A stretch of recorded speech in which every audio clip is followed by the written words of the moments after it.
July 1 നടന്ന PSC എക്സാമുമായി ബന്ധപ്പെട്ട ചോദ്യങ്ങളാണ്.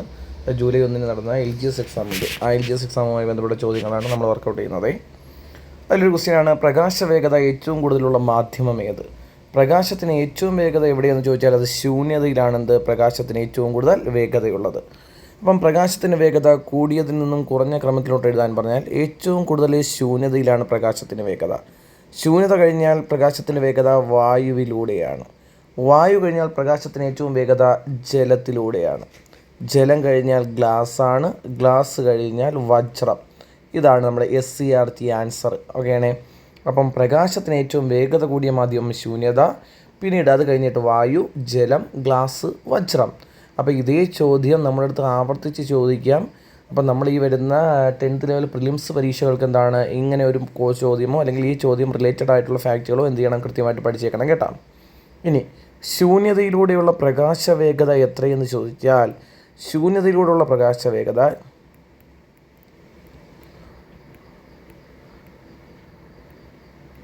ഇതാ 29,97,92,458 മീറ്റർ പെർ സെക്കൻഡ് ആണെന്ത് ശൂന്യതയിലൂടെയുള്ള പ്രകാശ വേഗത. അപ്പം ശൂന്യതയിലൂടെയുള്ള പ്രകാശ വേഗത 29,97,92,458 മീറ്റർ പെർ സെക്കൻഡാണ്. ഇത് SCRT ടെക്സ്റ്റ് ബുക്കിൽ തന്നിട്ടുണ്ട്. ഇതേ ശൂന്യതയിലുള്ള പ്രകാശ വേഗത നമ്മൾ റൗണ്ട് ചെയ്ത് പഠിക്കും. 3 × 10⁸ മീറ്റർ പെർ സെക്കൻഡാണ്. ഇതും എന്താണ് SCRT ടെക്സ്റ്റ് ബുക്കിൽ തന്നിട്ടുണ്ട്. അപ്പോൾ ശൂന്യതയിലൂടെയുള്ള പ്രകാശ വേഗത എത്ര? 3 × 10⁸ മീറ്റർ പെർ സെക്കൻഡാണ്. ഇനി വായുവിലൂടെയുള്ള പ്രകാശ വേഗത ചോദിച്ചു കഴിഞ്ഞാൽ എന്തായാലും ഇതിനേക്കാളും കുറഞ്ഞിരിക്കുമല്ലോടാ. അത് 2.98 × 10⁸ മീറ്റർ പെർ സെക്കൻഡാണ്. അത് റൗണ്ടഡ് വാല്യൂ ആയിട്ട് നമ്മുടെ SCRT ടെക്സ്റ്റ് ബുക്കിൽ 3 × 10⁸ മീറ്റർ പെർ സെക്കൻഡാണെന്ത് വായുവിലൂടെയുള്ള പ്രകാശ വേഗതയായിട്ട് നമുക്ക് തന്നിരിക്കുന്നത്. ഇനി വായു കഴിഞ്ഞാൽ ആര്? ജലത്തുമാണ്. ജലത്തിലൂടെയുള്ള പ്രകാശ വേഗത എത്രയെന്ന് ചോദിച്ചു കഴിഞ്ഞാൽ അത് 2.25 × 10⁸ മീറ്റർ പെർ സെക്കൻഡാണ്. അത് കഴിഞ്ഞാൽ അടുത്തതാണ് ഇത് ഗ്ലാസ്. ഗ്ലാസ്സിലൂടെയുള്ള പ്രകാശ വേഗത വീണ്ടും കുറയും. അത് 2 × 10⁸ മീറ്റർ പെർ സെക്കൻഡാണ് എന്ത് ഗ്ലാസ്സിലൂടെയുള്ള പ്രകാശ വേഗത. ഇനി അതുപോലെ തന്നെ എന്താണ് അത് കഴിഞ്ഞിട്ട് വജ്രം. വജ്രത്തിലൂടെയുള്ള പ്രകാശ വേഗത ചോദിച്ചാൽ അത് 1.25 × 10⁸ മീറ്റർ പെർ സെക്കൻഡാണ് എന്ത് വജ്രത്തിലൂടെയുള്ള പ്രകാശ വേഗത. അപ്പം പ്രകാശ വേഗത കൂടിയതിൽ നിന്നും കുറഞ്ഞ ക്രമത്തിൽ ചോദിച്ചു കഴിഞ്ഞാൽ നമ്മുടെ SCRT ആൻസറാണ് ഈ പറഞ്ഞത്. ആ പ്രകാശ വേഗത പഠിക്കുന്ന സമയത്ത് നമ്മൾ അറിഞ്ഞിരിക്കേണ്ട മറ്റൊന്നാണ് പ്രകാശിക സാന്ദ്രത. ഒരു മാധ്യമത്തിൻ്റെ പ്രകാശിക സാന്ദ്രത കൂടിയാൽ ആ മാധ്യമത്തിലൂടെയുള്ള പ്രകാശത്തിൻ്റെ വേഗത കുറയും.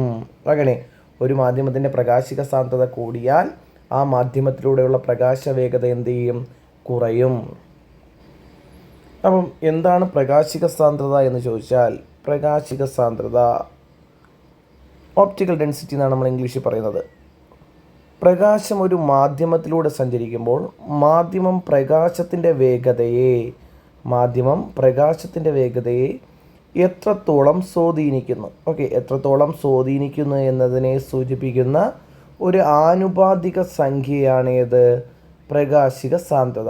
ഒരു ആനുപാതിക സംഖ്യയാണ് പ്രകാശിക സാന്ദ്രത. അപ്പം പ്രകാശം ഒരു മാധ്യമത്തിലൂടെ സഞ്ചരിക്കുമ്പോൾ ആ മാധ്യമം പ്രകാശത്തിൻ്റെ വേഗതയെ എത്രത്തോളം സ്വാധീനിക്കുന്നു എന്നതിനെ സൂചിപ്പിക്കുന്ന ആനുപാതിക സംഖ്യയാണ് ഏത്? പ്രകാശിക സാന്ദ്രത. അപ്പോൾ പ്രകാശിക സാന്ദ്രത ഏറ്റവും കൂടിയ മാധ്യമം ചോദിച്ചാൽ ഏതാണ്? അത് വജ്രമാണ് കേട്ടോ. പ്രകാശിക സാന്ദ്രത ഏറ്റവും കൂടിയ മാധ്യമം വജ്രമാണ്. അപ്പം വജ്രം കഴിഞ്ഞ് കഴിഞ്ഞാൽ അടുത്തതാണ് ഗ്ലാസ് ആണ്. പ്രകാശിക സാന്ദ്രത കൂടിയ രണ്ടാമത്തത് ഏറ്റവും കൂടുതൽ വജ്രം. വജ്രം കഴിഞ്ഞാൽ തൊട്ട് താഴെ ഏതാണ്? ഗ്ലാസ് ആണ്. ഗ്ലാസ് കഴിഞ്ഞാൽ അടുത്തത് ജലമാണ്. ജലം കഴിഞ്ഞാൽ ആരാണ്? വായുവാണ്. വായു കഴിഞ്ഞാൽ ആരാണ്? ശൂന്യതയാണ്.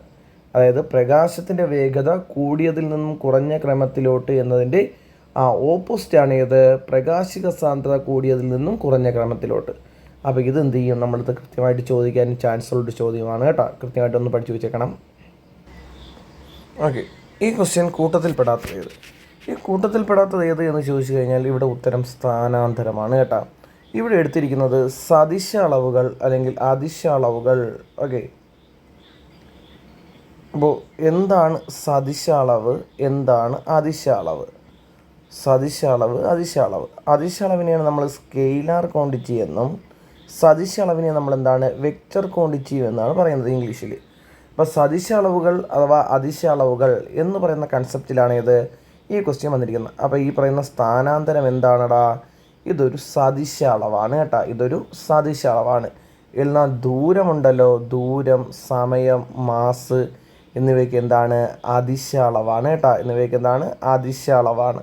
അതിശ അളവായതുകൊണ്ട് തന്നെ എന്താണ്? ഇവയ്ക്ക് മാഗ്നിറ്റ്യൂഡ് മാത്രമേ ഉള്ളൂ. അതായത് നമ്മളിപ്പം പറയത്തില്ല 5 മീറ്റർ എന്ന് പറയത്തില്ല. അപ്പോൾ 5 എന്ന് പറയുന്ന സംഭവമാണ് നമ്മളതിൻ്റെ മാഗ്നിറ്റ്യൂഡ് എന്ന് പറയുന്നത്. അപ്പം എന്താണ് അതിശ അളവുകൾ എന്ന് ചോദിച്ചു കഴിഞ്ഞാൽ ഒരു അളവിന് എന്ത് മാത്രമേ ഉള്ളൂ? മാഗ്നിറ്റ്യൂഡ് മാത്രമേ ഉള്ളൂവെങ്കിൽ അത്തരം അളവുകളെ വിളിക്കുന്ന പേരാണെന്ത്? അതിശ അളവുകൾ അഥവാ സ്കെയിലാർ ക്വാണ്ടിറ്റി. അതിന് ഉദാഹരണമാണ് എന്ത്? നമ്മൾ ഈ പറഞ്ഞ സമയം, അതുപോലെ തന്നെ മാസ്, അതുപോലെ തന്നെ ദൂരം, വേഗത, ഇതൊക്കെ എന്തിന് ഉദാഹരണമാണ്? അതിശ അളവുകൾക്ക് ഉദാഹരണമാണ്. ഇനി എന്താണ് സദിശ അളവെന്ന് ചോദിച്ചു കഴിഞ്ഞാൽ SCERT പ്രകാരം നമ്മൾ പഠിക്കുക എന്താണ്? സദിശ അളവെന്ന് പറഞ്ഞാൽ മാഗ്നിറ്റ്യൂഡ് ഉണ്ടായിരിക്കണം. ഇപ്പം നമ്മൾ പറയുന്നത് ഇപ്പം എന്താണ്, ഫോർ എക്സാമ്പിൾ എന്താണ്, ഇത്ര ദൂരം പോയെന്ന് പറഞ്ഞാൽ 10 മീറ്റർ പോയി എന്ന് നമ്മൾ പറഞ്ഞിരിക്കണം. ആ 10 എന്നതാണ് എന്ത്? അതിൻ്റെ മാഗ്നിറ്റ്യൂഡ്. അപ്പം ഒന്ന് മാഗ്നിറ്റ്യൂഡ് ഉണ്ടായിരിക്കണം, 2 എന്ത് വേണം? ഇവന് ഡയറക്ഷൻ, ദിശ വേണം കേട്ടോ. അപ്പം മാഗ്നിറ്റ്യൂഡും ഡയറക്ഷനുമുള്ള അളവുകളെ വിളിക്കുന്ന പേരാണിത് സദിശ അളവുകൾ. എന്നാൽ നമ്മൾ കുറച്ചുകൂടെ ഒന്ന് മനസ്സിലാക്കി പഠിക്കുക. മാഗ്നിറ്റ്യൂഡും ഡയറക്ഷനും മാത്രമല്ല, ഇവൻ വെക്റ്റർ നിയമങ്ങൾ പാലിച്ചിരിക്കണം കേട്ടോ. വെക്റ്റർ നിയമങ്ങൾ പാലിച്ചിരിക്കണം. അപ്പം എന്താണ് സദിശ അളവ് അഥവാ വെക്റ്റർ ക്വാണ്ടിറ്റി എന്ന് പറഞ്ഞാൽ ആ വെക്റ്റർ ക്വാണ്ടിറ്റിക്ക് മാഗ്നിറ്റ്യൂഡ് വേണം, ഡയറക്ഷൻ വേണം, കൂടാതെ വെക്റ്റർ നിയമങ്ങൾ എന്താണ്? പാലിച്ചിരിക്കണം. അതിന് ഉദാഹരണമാണ് നമ്മൾ ഈ പറഞ്ഞ സ്ഥാനാന്തരം. ഓക്കെ, ഡിസ്പ്ലേസ്മെൻ്റ് എന്ന് ഇംഗ്ലീഷിൽ പറയും. അതുപോലെ തന്നെ പ്രവേഗം, ത്വരണം, ബലം, മൊമെൻറ്റം ഉണ്ടല്ലോ, മൊമെൻറ്റം നമ്മൾ ആക്കം എന്ന് പറയും കേട്ടോ. മൊമെൻറ്റം, ആക്കം എന്ന് പറയും. ഇതൊക്കെ എന്തിന് ഉദാഹരണമാണ്? സാധാരണ PSC ചോദിക്കുന്ന സദിശ അളവുകൾക്ക് ഉദാഹരണമാണ്. അപ്പം PSC ഇൻ കേസ് ഒരു പക്ഷേ ചോദിക്കാം, അതിലിപ്പം വലിയ പരീക്ഷയ്ക്കായിരിക്കും ചോദിക്കാം, മാഗ്നിറ്റ്യൂഡുമുണ്ട് ഡയറക്ഷനുമുണ്ട്. അതായത് ഈ പറയുന്ന വിലയുമുണ്ട് ദിശയുമുണ്ട്. പക്ഷേ എന്താണ് സദിശ അളവാവാത്ത അളവേത് എന്ന് ചോദിച്ചാൽ അതിൻ്റെ ഉത്തരം ഏതാണ്? അത് കറണ്ടാണ് കേട്ടോ. അതിൻ്റെ ആൻസർ എന്താണ്? കറണ്ടാണ്. എന്ത്? മാഗ്നിറ്റ്യൂഡും ഡയറക്ഷനും ഉണ്ട് എങ്കിലും അവൻ വെക്റ്റർ നിയമങ്ങൾ പാലിക്കാത്തതിനാൽ അവൻ എന്തായിട്ട് കൂട്ടിയിട്ടില്ല? വെക്റ്റർ ക്വാണ്ടിറ്റി ആയിട്ട് കൂട്ടിയിട്ടില്ല. അതാരാണ്? കറണ്ടാണ് കേട്ടോ, കറണ്ട്. അപ്പോൾ ഒന്ന് പഠിച്ചു വെച്ചേക്കണേ. ഓക്കെ, അടുത്ത ചോദ്യമാണ് ഉയർന്ന കലോറിക മൂല്യമുള്ള ഇന്ധനം ഏത്? അപ്പോൾ എന്താണ് കലോറിക മൂല്യം എന്ന് ചോദിച്ചു കഴിഞ്ഞാൽ പഠിച്ചു വെച്ചേക്കണം. 1 കിലോഗ്രാം ഇന്ധനം. ഓക്കെയാണേ. അപ്പോൾ 1 കിലോഗ്രാം ഇന്ധനം പൂർണ്ണമായും കത്തുമ്പോൾ അല്ലെങ്കിൽ കത്തിത്തീരുമ്പോൾ പുറത്തുവിടുന്ന താപോർജ്ജത്തിൻ്റെ അളവാണ്. താപോർജ്ജത്തിൻ്റെ അളവിനെ വിളിക്കുന്ന പേരാണെന്ത്? കലോറിക മൂല്യം. താപോർജ്ജത്തിൻ്റെ അളവാണെന്ത്? കലോറിക മൂല്യം. അപ്പോൾ ഇതിൻ്റെ SI യൂണിറ്റ് ചോദിച്ചു കഴിഞ്ഞാൽ, അപ്പം കലോറിക മൂല്യത്തിൻ്റെ SI യൂണിറ്റ് ചോദിച്ചു കഴിഞ്ഞാൽ അത് കിലോ ജൂൾ പെർ കിലോഗ്രാം ആണ് കേട്ടോ. അല്ലെങ്കിൽ നമുക്കിതിനെ എന്താണ്? Kilo joule kilogram raise to -1 എന്ന് എഴുതാം. ഏത്? കലോറിക മൂല്യത്തിൻ്റെ SI യൂണിറ്റ്.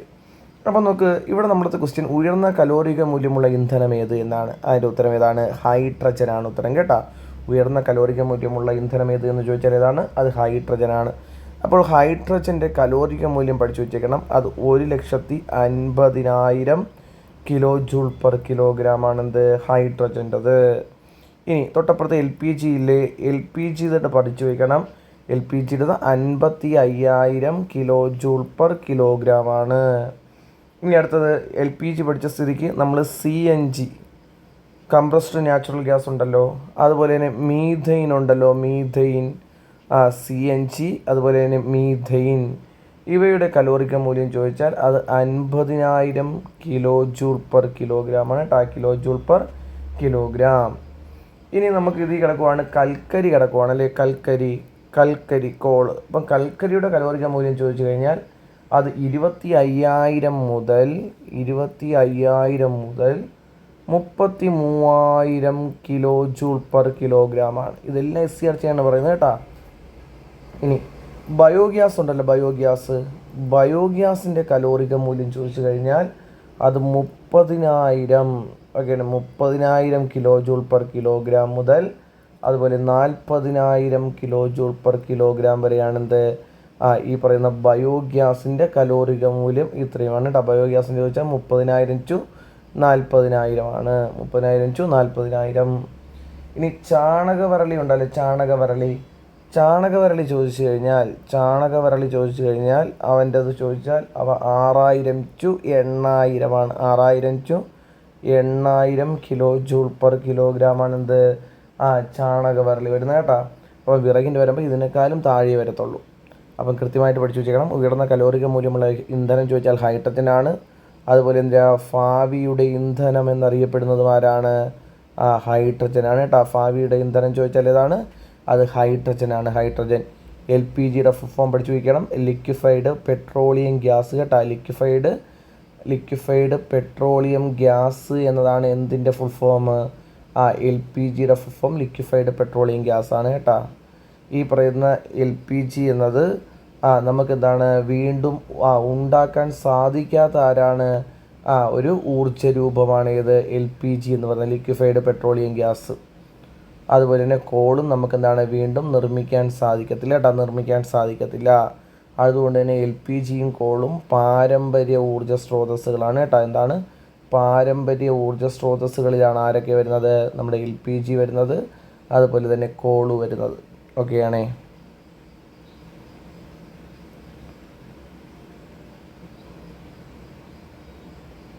ഇനി അടുത്തത് ജോഗ്രഫിയിലെ 2 ക്വസ്റ്റ്യനാണ്. ചുവടെ തന്നിരിക്കുന്ന പ്രസ്താവനയിൽ ശരിയായവ ഏതൊക്കെ? ഏഷ്യ ഭൂഖണ്ഡത്തിന് തെക്ക് മധ്യഭാഗത്തായാണ് ഇന്ത്യ സ്ഥിതി ചെയ്യുന്നത്. ഇന്ത്യയുടെ വടക്കേറ്റത്തെ സംസ്ഥാനമാണ് ഹിമാചൽ പ്രദേശ്. ഇന്ത്യയുടെ കിഴക്കേറ്റത്തെ സംസ്ഥാനമാണ് ഗുജറാത്ത്. ഓക്കെ, അപ്പോൾ എന്താ ഇവിടെ നോക്കടാ. നമുക്ക് തന്നിരിക്കുന്നതിൽ നമുക്കറിയാം ഇന്ത്യയുടെ വടക്കേ അറ്റത്തെ സംസ്ഥാനം ചോദിച്ചു കഴിഞ്ഞാൽ ആരാണ്? അത് ഹിമാചൽ പ്രദേശാണെന്ന് നമുക്ക് അറിയാം. പക്ക ഉത്തരവാണേ. അതായത് ഇത് അറിഞ്ഞുകൂടാത്തവരെ നോക്കുവാണ്. പക്ക ഉത്തരമാണ് ഏത്? 2. അപ്പോൾ 2 വരുന്ന ഓപ്ഷൻ ഏതൊക്കെ? A ഉണ്ട്, B ഉണ്ട്, D ഉണ്ട്. അപ്പോൾ സിയിൽ ആരില്ല? 2 ഇല്ല. അപ്പോഴേ നമുക്കെന്താണ് C അങ്ങ് ഒഴിവാക്കാം. പിന്നെ A ഉണ്ട്, B ഉണ്ട്, D ഉണ്ട് അല്ലേ. ഇവിടെ നോക്ക്, ഇന്ത്യയുടെ കിഴക്കേയറ്റം ഇതല്ലേ? ഇന്ത്യയുടെ കിഴക്കേയറ്റ സംസ്ഥാനം അരുണാചൽ പ്രദേശാണ്. അപ്പോൾ ഇന്ത്യയുടെ കിഴക്കേയറ്റത്തെ സംസ്ഥാനം ഏതാണ്? അരുണാചൽ പ്രദേശാണ്. അപ്പം കിഴക്കേയറ്റത്ത് ആരല്ല? ഗുജറാത്തല്ല. ഗുജറാത്ത് പടിഞ്ഞാറേറ്റത്താണ്. അപ്പം 3 തെറ്റല്ലേ? അപ്പം 3 തെറ്റായതുകൊണ്ട് A വരുന്നതിൽ 3 തെറ്റാണ്. ഓക്കെയാണേ.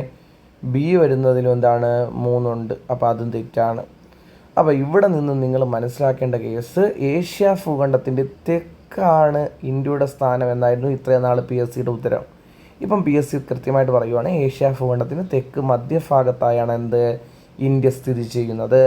നമ്മുടെ ആദ്യത്തെ ക്ലാസ്സുകളിൽ ഞാൻ ഇന്ത്യ ബേസിക് ഫാക്റ്റ് പഠിക്കുന്ന സമയത്ത് ഇത് കൃത്യമായിട്ട് ഈ പറയുന്ന ക്വസ്റ്റ്യൻ്റെ ഒന്നാമത്തെ ക്വസ്റ്റ്യൻ്റെ ആൻസർ പറയുന്നുണ്ട് കേട്ടോ. ഏഷ്യ ഭൂഖണ്ഡത്തിൻ്റെ മധ്യഭാഗത്ത് തെക്കായിട്ടാണ് ആരുടെ സ്ഥാനം? ഇന്ത്യയുടെ സ്ഥാനം എന്ന് കൃത്യമായിട്ട് പറയുന്നുണ്ട്. അപ്പോൾ ആൻസർ ഏതാണ്? ഓപ്ഷൻ D ആണ് ഉത്തരം കേട്ടോ. ഓപ്ഷൻ D ആണ് അവിടെ ഉത്തരം വരുന്നത്. അപ്പോൾ ഇന്ത്യയുടെ വടക്കേറ്റത്തെ സംസ്ഥാനം ചോദിച്ചാൽ അത് ഹിമാചൽ പ്രദേശാണ്. കിഴക്കേറ്റത്തെ സംസ്ഥാനം അരുണാചൽ പ്രദേശ്. പടിഞ്ഞാറേറ്റത്തെ സംസ്ഥാനം ചോദിച്ചാൽ അത് ഗുജറാത്താണ് കേട്ടോ. പടിഞ്ഞാറേറ്റത്തെ സംസ്ഥാനം ഗുജറാത്താണ്, ഗുജറാത്ത്. തെക്കേറ്റത്തെ സംസ്ഥാനം ചോദിച്ചാൽ നമ്മുടെ തമിഴ്നാടാണ്. ഓക്കെ, തെക്കേറ്റത്തെ സംസ്ഥാനം തമിഴ്നാടാണ്, തമിഴ്നാട്. ഇനി അതുപോലെ തെക്കേറ്റത്തെ തലസ്ഥാന നഗരം ചോദിച്ചാൽ നമ്മുടെ തിരുവനന്തപുരമാണ് തെക്കേറ്റത്തെ തലസ്ഥാന നഗരം. കിഴക്കേറ്റത്തെ തലസ്ഥാന നഗരം ചോദിച്ചു കഴിഞ്ഞാൽ അത് കൊഹിമയാണ് കേട്ടോ. നാഗാലാൻഡിൻ്റെ ക്യാപിറ്റലായ കൊഹിമയാണ് എന്ത്? കിഴക്കേറ്റത്തെ തലസ്ഥാന നഗരം. അതുപോലെ പടിഞ്ഞാറേറ്റത്തെ തലസ്ഥാന നഗരം ചോദിച്ചാൽ ഏതാണ്? അത് മുംബൈ ആണ് കേട്ടോ. പടിഞ്ഞാറേറ്റത്തെ തലസ്ഥാന നഗരം മുംബൈ ആണ്, മുംബൈ. അതുപോലെ വടക്കേറ്റത്തെ സംസ്ഥാന തലസ്ഥാന നഗരം ചോദിച്ചാൽ ഏത്? ഉത്തരം ഷിംലയാണ്. വടക്കേറ്റത്തെ സംസ്ഥാന തലസ്ഥാന നഗരം. അല്ലാതെ ഇന്ത്യൻ യൂണിയൻ്റെ ഏതെങ്കിലും പ്രദേശത്തെ തലസ്ഥാന നഗരം എന്ന് ചോദിച്ചാൽ ഏതാണ്? അത് ലഡാക്കിൻ്റെ ക്യാപിറ്റലായ ലേ ആണ് കേട്ടോ. ലേ ആണ്. ഇതൊന്ന് കൃത്യമായിട്ടും പഠിച്ചു വെച്ചേക്കണേ. അതുപോലെ തന്നെ നമ്മൾ ഇന്ത്യ ബേസിക് ഫാക്റ്റുമായി ബന്ധപ്പെട്ട് നമുക്കുള്ള ക്ലാസ്സിൽ നമുക്കുള്ള വീഡിയോയിൽ കുറച്ച് ക്ലാസ് ഇട്ടിട്ടുണ്ട്. അപ്പം അതൊന്ന് ജസ്റ്റ് ഒന്ന് കാണണം കേട്ടോ. PSCയുടെ സ്ഥിരം ചോദ്യങ്ങളിലൊന്നാണ് ചുവടെ തന്നിരിക്കുന്ന നദികളിൽ അറബിക്കടലിൽ പതിക്കുന്ന നദി ഏത്? അപ്പം ചുവടെ തന്നിരിക്കുന്ന നദികളിൽ അറബിക്കടലിൽ പതിക്കുന്ന നദി ചോദിച്ചു കഴിഞ്ഞാൽ നമുക്ക് ഇവിടെ ഹിമാലയ നദികൾ തന്നിട്ടുണ്ടല്ലേ. ഹിമാലയ നദികളാണ് ഏതൊക്കെ? സിന്ധു, ഗംഗ, ബ്രഹ്മപുത്ര. ഇത് 3 ഹിമാലയ നദികൾ. മഹാനദി എന്ന് പറഞ്ഞാൽ ഉപദ്വീപീയ നദിയാണ്. ഓക്കെ, അപ്പോൾ ഇതിൽ സിന്ധു, ഗംഗ, ബ്രഹ്മപുത്ര നദിയിൽ ഗംഗയും ബ്രഹ്മപുത്രയും പതിക്കുന്നത് ബംഗാൾ ഉൾക്കടലിലാണ്. എവിടെയാണ്? ബംഗാൾ ഉൾക്കടലിലാണ്. സിന്ധു നദി പതിക്കുന്നത് എവിടെയാണെന്ന് വെച്ചാൽ അറബിക്കടലിലാണ് കേട്ടോ. സിന്ധു നദി പതിക്കുന്നത് എവിടെയാണ്? അത് അറബിക്കടലിലാണ്. അപ്പോൾ അറബിക്കടലിൽ പതിക്കുന്ന ഏക ഹിമാലയൻ നദി എന്നറിയപ്പെടുന്നത് ഏതാണ്? അത് സിന്ധു നദിയാണ് കേട്ടോ, സിന്ധു നദി. ഈ അറബിക്കടലിൻ്റെ പ്രാചീനകാല നാമമാണ് സിന്ധു സാഗർ. ഓക്കെ, അറബിക്കടലിൻ്റെ പ്രാചീനകാല നാമം ചോദിച്ചാൽ എന്താണ്? അത് സിന്ധു സാഗർ ആണ് കേട്ടോ. എന്നാൽ ബംഗാൾ ഉൾക്കടലുണ്ടല്ലോടാ, അവൻ്റെ പ്രാചീനകാല നാമം ചോദിച്ചാൽ അത് ചോള തടാകം എന്നാണ് കേട്ടോ. ഏതാണ്? ചോള തടാകമാണെന്ത് ഇവൻ്റെ പ്രാചീനകാല നാമം. ഈ അറബിക്കടലും ബംഗാൾ ഉൾക്കടലും ഇന്ത്യൻ മഹാസമുദ്രത്തിൻ്റെ ഭാഗമാണ് കേട്ടോ. ഇന്ത്യൻ മഹാസമുദ്രത്തിൻ്റെ ഭാഗമാണ് ഏത്? അറബിക്കടലും അതുപോലെ തന്നെ ബംഗാൾ ഉൾക്കടലും. ഈ ഇന്ത്യൻ മഹാസമുദ്രത്തിൻ്റെ പ്രാചീനകാല നാമമാണ് രത്നാകര എന്നാണ് കേട്ടോ, രത്നാകര. വലിപ്പം നോക്കിക്കഴിഞ്ഞാൽ വലിപ്പത്തിൽ 3-ാം സ്ഥാനത്തുള്ള ഓഷ്യനാണ്, സമുദ്രമാണ് ഏത്? ഇന്ത്യൻ മഹാസമുദ്രം. 1-ാം സ്ഥാനം ചോദിച്ചാൽ അത് പസഫിക് ഓഷ്യനാണ്. 2 ആരാണ്? അത് അറ്റ്ലാന്റിക് ഓഷ്യനാണ്. 3 ചോദിച്ചാൽ ഏതാണ്? അത് ഇന്ത്യൻ മഹാസമുദ്രമാണ് കേട്ടോ. 3 ഇന്ത്യൻ മഹാസമുദ്രമാണ്. അപ്പം ഈ പറയുന്ന ഗംഗയും ബ്രഹ്മപുത്രയും എവിടെ പതിക്കുന്നതാണ്? ബംഗാൾ ഉൾക്കടലിൽ പതിക്കുന്നതാണ്. അപ്പോൾ സ്വാഭാവികമായിട്ടും മഹാനദിയും എവിടെ തന്നെയാണ് പതിക്കുന്നത്? ബംഗാൾ ഉൾക്കടലിൽ പതിക്കുന്ന മറ്റൊരു നദിയാണേത്? മഹാനദി. പിന്നെ മറ്റൊന്ന് ഗോദാവരി, പ്രശസ്തമായ മറ്റൊരു നദിയാണേത്? ഗോദാവരി നദി. അതുപോലെ കൃഷ്ണ നദി, കാവേരി, മഹാനദി, ഗോദാവരി, കൃഷ്ണ, കാവേരി. അപ്പോൾ PSCയുടെ സ്ഥിരം ചോദ്യങ്ങളിൽ ഉൾപ്പെടുന്നതാണ് ഏത്? ഈ ഇത്രയും നദികൾ. അത് നമ്മുടെ 10th ലെവൽ പ്രിലിംസിന് ഇത്രയും നദികളേ ഉള്ളൂ കേട്ടോ, സാധാരണ ചോദിക്കുന്നത്. അപ്പം ഇതാണ് ഈ പറയുന്ന ബംഗാൾ ഉൾക്കടലിൽ പതിക്കുന്ന പ്രധാനപ്പെട്ട നദി. അപ്പം ഈ അറബിക്കടലിൽ പതിക്കുന്ന പ്രധാനപ്പെട്ട നദികൾ ചോദിച്ചാൽ നമുക്കുള്ള കേരളത്തിലൂടെ ഒഴുകുന്ന ഒരുവിധമല്ല, കേരളത്തിലൂടെ ഒഴുകുന്ന നദികളെല്ലാം എവിടെയാണ് പതിക്കുന്നത്? അറബിക്കടലിലാണ് പതിക്കുന്നത്. അതിപ്പം പെരിയാർ ചോദിച്ചാലോ, ഭാരതപ്പുഴ ചോദിച്ചാലോ ഒക്കെ, പമ്പ ചോദിച്ചാലോ ഒക്കെ എന്താണ്? ഇത് വേറെ കായലിലൊക്കെ ചെന്ന് പതിച്ചാലും അതിൻ്റെ അവസാനം എവിടെയാണ്? അറബിക്കടലാണ് കേട്ടോ. അതുകൊണ്ട് നമ്മൾ പെരിയാർ, ഭാരതപ്പുഴ, പമ്പ, അതുപോലെ തന്നെ നർമ്മദ, താപ്തി. ഓക്കെ, നർമ്മദ നദിയും താപ്തി നദിയും ഇത് രണ്ടുമാണ് ഇവിടുത്തെ ഇമ്പോർട്ടൻ്റ് കേട്ടോ. സിന്ധു കഴിഞ്ഞു കഴിഞ്ഞാൽ നർമ്മദയും താപ്തിയുമാണെന്ത്? അറബിക്കടലിൽ പതിക്കുന്ന പ്രധാനപ്പെട്ട നദികൾ. നിങ്ങൾ സബർമതി എന്ന് കേട്ടിട്ടുണ്ടോ? സബർമതി നദി എവിടെ പതിക്കുന്നതാണ്? അറബിക്കടലിൽ പതിക്കുന്നതാണ് കേട്ടോ. നേത്രാവതി എന്ന് കേട്ടിട്ടുണ്ടല്ലോ? നേത്രാവതി നദി അറബിക്കടലിൽ പതിക്കുന്നതാണ്. ശരാവതി നദിയുണ്ട്, ശരാവതി നദി. അപ്പോൾ ശരാവതി നദി എവിടെ പതിക്കുന്നതാണ്?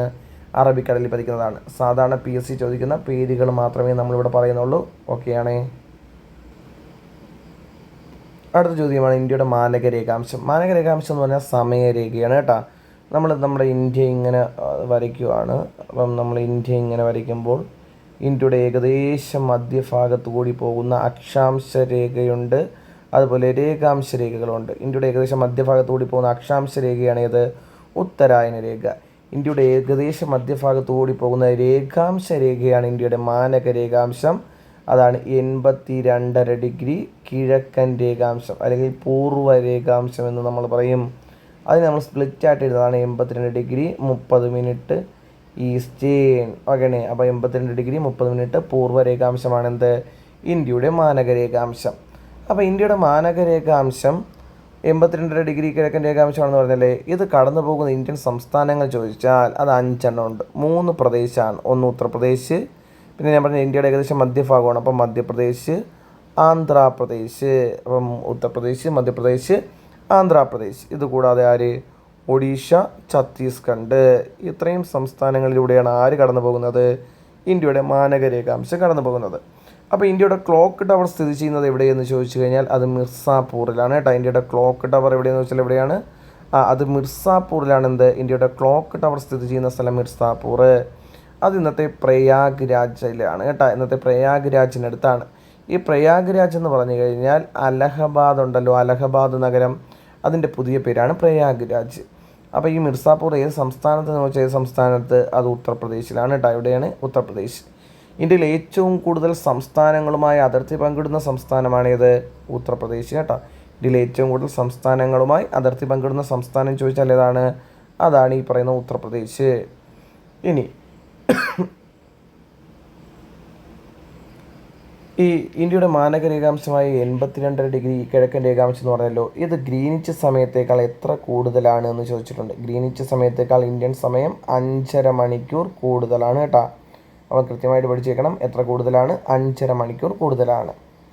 ഇനി ഇന്ത്യയുടെ കിഴക്കേ അറ്റവും പടിഞ്ഞാറേ അറ്റത്തുകൂടെയും പോകുന്ന ആരുണ്ട്? രേഖാംശ രേഖകളുണ്ട്.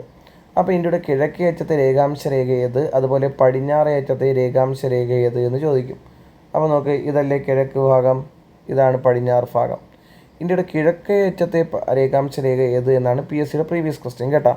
അപ്പോൾ നമ്മൾ പഠിച്ചു വെച്ചേക്കണം, ഇന്ത്യയുടെ പടിഞ്ഞാറേ അറ്റം 68 ഡിഗ്രി 7 മിനിറ്റ് ഈസ്റ്റ് ടു കിഴക്കേ അറ്റം 97 ഡിഗ്രി 25 മിനിറ്റ് ഈസ്റ്റ്.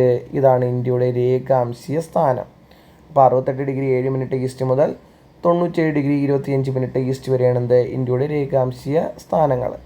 അപ്പോൾ ഈ പറയുന്ന ഇവിടം മുതൽ ഇവിടം വരെ രേഖാംശ വ്യാപ്തി എത്രയുണ്ടെന്ന് ചോദിച്ചാൽ, ഈ 97 68 പോയി കഴിഞ്ഞാൽ 29 അല്ലേ? ഈ പറയുന്ന ഇവിടെ മിനിറ്റ് കഴിഞ്ഞാൽ സെക്കൻഡ് ഉണ്ട്. അതിനെല്ലാത്തിനും കൂടെ നമ്മൾ റൗണ്ട് ചെയ്ത് ഒന്നാക്കി കഴിഞ്ഞാൽ ഈ രേഖാംശ വ്യാപ്തി ചോദിച്ചാൽ എത്ര? 30 ഡിഗ്രിയാണ്.